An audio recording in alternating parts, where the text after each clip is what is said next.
I'm excited to hear about the training for the facility, for the hospital, and also the preference for the workers.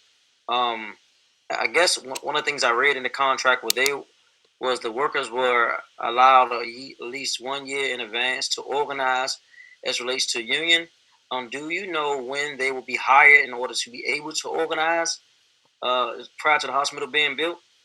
I don't, Councilmember White.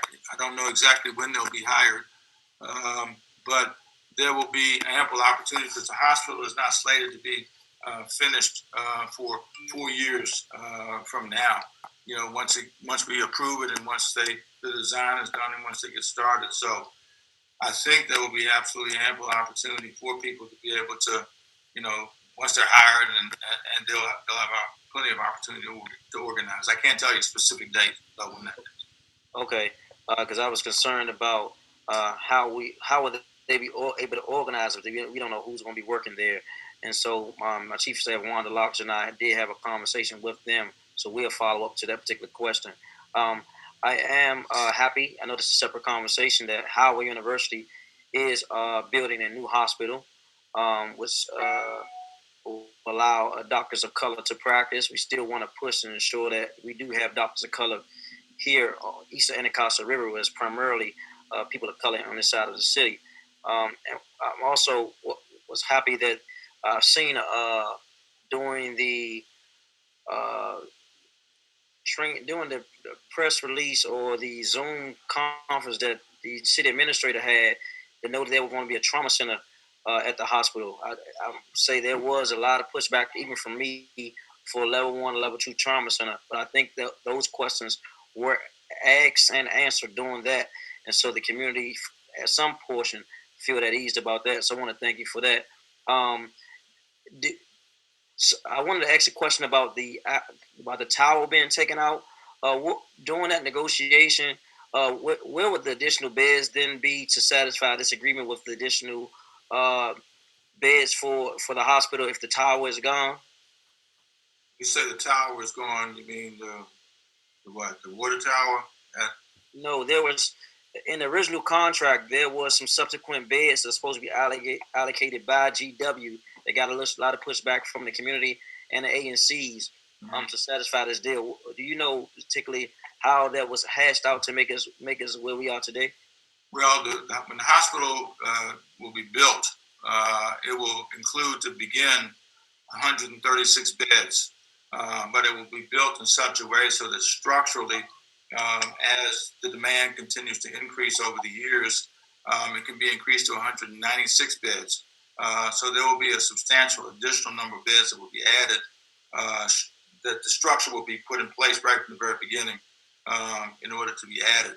As a matter of fact, we had Dr. Elaine Bassler, who is the CEO for the Martin Luther King Hospital in Los Angeles.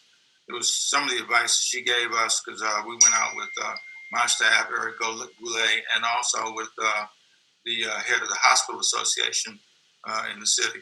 And she said, make sure you don't build this hospital too small. She said it's a concern that we've had about our situation from the very beginning.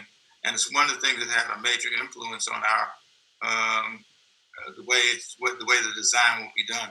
So there will be um, the additional beds, an additional 60 beds capacity for that will be built on top of the 136 that will be built for the hospital to get started right away. Mr. Gray, I believe what Mr. White was asking was about the additional beds in what was going to be a tower at the Foggy Bottom Hospital. Oh, that's been eliminated. That was thank you for asking that question, Mr. Chairman.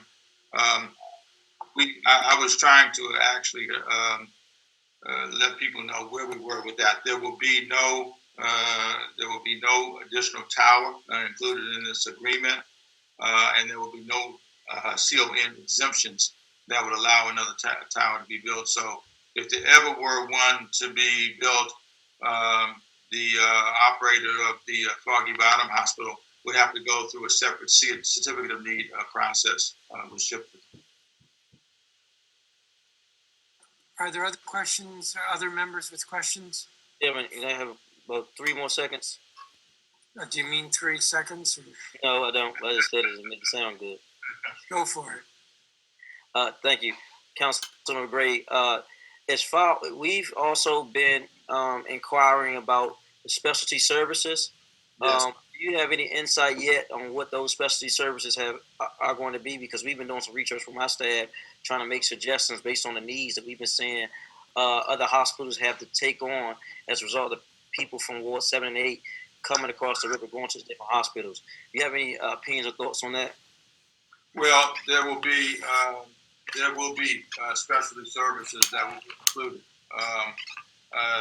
They will include a number of the specialty services that oftentimes are provided in hospitals, and also we actually have news now too, which I think is good news, with the new um, town center being built at Skyland.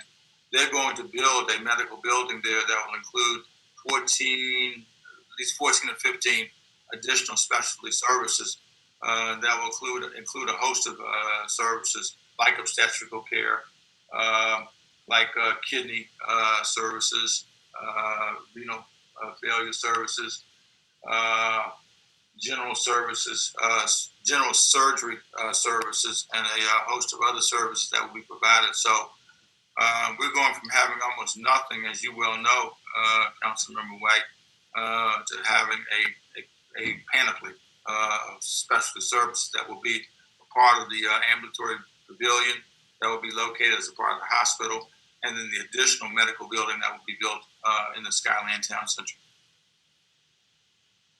Thank you. Also, Councilmember Gray, I did read that there were about 100 nurses transferred from one part of the hospital to another part, and they don't know how long they be able to hold those nurses over at United Medical Center. What do you think is the overall health of the United Medical Center over a period of time? And this is my last question. Can you ask your question once again, Councilmember White? In the time frame of building this facility versus keeping the United Medical current facility, how sustainable do you think it is to get us there over this period of time with the drastic changes happening now? And we're at least about 3 to 4 years away from a new hospital being up and running. Well, there is no intention that I know of by the current operator, Mazars of United Medical Center, to do anything but continue, what is needed to be able to provide proper services for the patients who are being served at UMC. One of the things that we have been challenged by is a declining census at UMC. So we hope that the prospect of a new hospital being built will also continue to grow the census of people, the number of people who use the UMC. So if that happens, which we hope it will happen, I think that's going to continue to create the demand for nurses, maybe even more nurses. That will be determined by Mazars that will run the hospital, current hospital at UMC, until the new operator is taking over and operating the newly built hospital as we move forward over these next 3-4 years. Thank you. Thank you, Councilmember White. Are there questions from any other members?